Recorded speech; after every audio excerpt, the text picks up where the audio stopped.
Welcome back. It's glad to have you all here. This part is of my normal 2-page length. I would also like to thank everyone for their kind words of understanding. It is possible that my next chapter will also be delayed in a similar manner. Please enjoy. Stephen reached out to catch Irene's as she fell, though there was only so much he could do from his reclined position against her dense weight. He collapsed under her, his back slamming against the floor. Her head landed next to his, so close that her open mouth practically surrounded the side of his face, a hot, humid breath of air buffeting his senses. Earlier he would have estimated her weight to be around 75 kilograms, but now, having collapsed while standing, she had felt at least twice that heavy. He couldn't move a muscle while pinned under her. He first tried to remove the dart from her side to get a better look at it, but found that he could not. The moment he tried to move, he felt her fighting against him, her arm pressing down into his. "Don Nova Nussel," she whispered, her long tongue tickling his ear. His translator did its best as she tried to speak with her mouth gaping and awkwardly pressed against his head. He got the general idea. "Play dead. Tlustne." Without a second thought, Stephen went limp and closed his eyes. He felt her chest against him, slowly inhaling then exhaling a sigh in relief. They waited like that first for seconds, then minutes. He was about to take a short nap, made more difficult by her weight and high body temperature, when he heard the door to the cargo hold sliding open. He opened his eyes just the tiniest fraction to the bright light outside, enough to see several figures silhouetted. The first one, he could tell, was Ginta.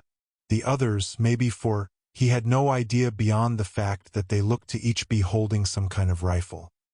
He readied himself to hold Irene's in place in case she decided to attack without warning. "Yes, it looks like the altered night beast serum I prepared has knocked them both out," he could hear the Centauroid doctor loudly saying from the doorway. "It's safe. You can move her into the cage. I'll wait right here." Stephen could feel Irene's salivating, the warm fluid starting to pool around his cheek and ear. He really wanted a Q-tip and maybe a small towel, and she really needed a breath mint or 20. One of Ginta's escorts shoved the doctor in her upper back with the butt of its rifle. "Not good enough, veterinarian," the crewman replied. "You know what the captain said. Your drugs, you get to go in first to make sure they're out cold. We'll wait right here." With another prod, he could see the doctor slowly trotting toward Irene's and himself, her hooves softly clapping against the deck plate with each step. He readied himself to hold Irene's tight if he had to. It would not help any of them to have her disembowel the good doctor. To his immense relief, he felt only his companion's hot breath and what might have been a growl from her stomach. Even as the doctor hovered over them, prodding them each in turn with a hoof, Irene's made no move. "Yes, my formulation has worked. They're definitely both out," said the doctor, stepping back. "You can move them now. I would hurry, though. The effects of the drug may not last long. This is the first time we've tried something like this on the human species." "Look at her, not so tough now, is she?" asked one, stepping over to where they lay. Stephen could see Ginta by the doorway now, staring right at him and nodding her head up and down in an exaggerated motion.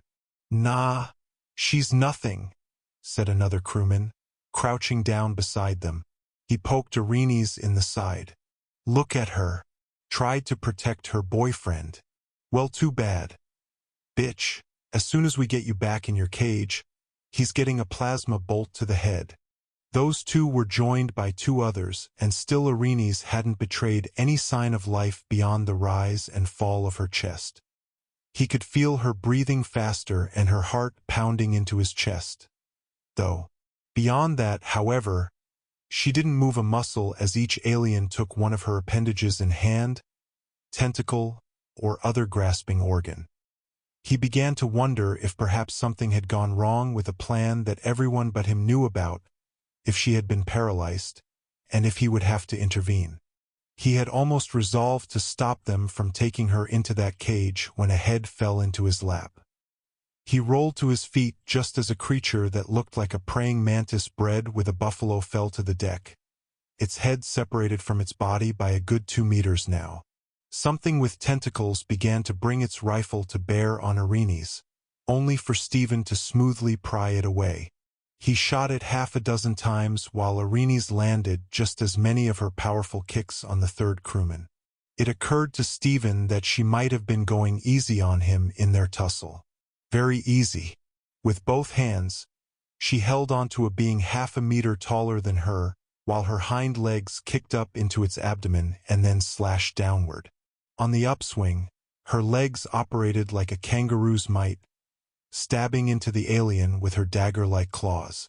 On the downswing, her claws dug in deep, ripping and tearing, spilling blood, guts, and bone with each motion. It was like being on the receiving end of a massive, intelligent, and angry reciprocating saw.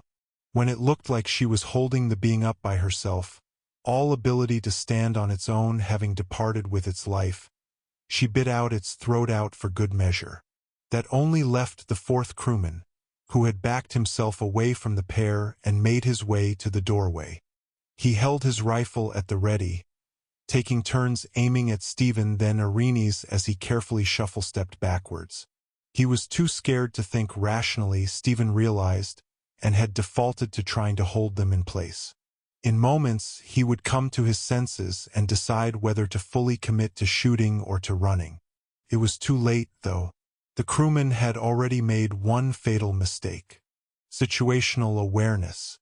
Irene's, for her part, had begun edging her way into the shadows and out of the swath of light cast by the open doorway. In front of her she held the remaining upper half of the last crewman she had killed, its entrails still spilling out, ostensibly as protection from the plasma rifle. It was equally as likely that she was just a nervous eater, as she continued to bite off chunks of her kill and swallow as she apprehensively eyed the gunman. Stephen had begun to consider dropping his weapon and stalling for time when, for the second time that day, a head hit him in the stomach. Or rather, most of a head. The blow hadn't been nearly as clean as one of Irene's slashes. Ginta's hind legs landed with an echoing thud and bloody hoofprints. She then turned back around to face the pair. "Let's go!" she shouted.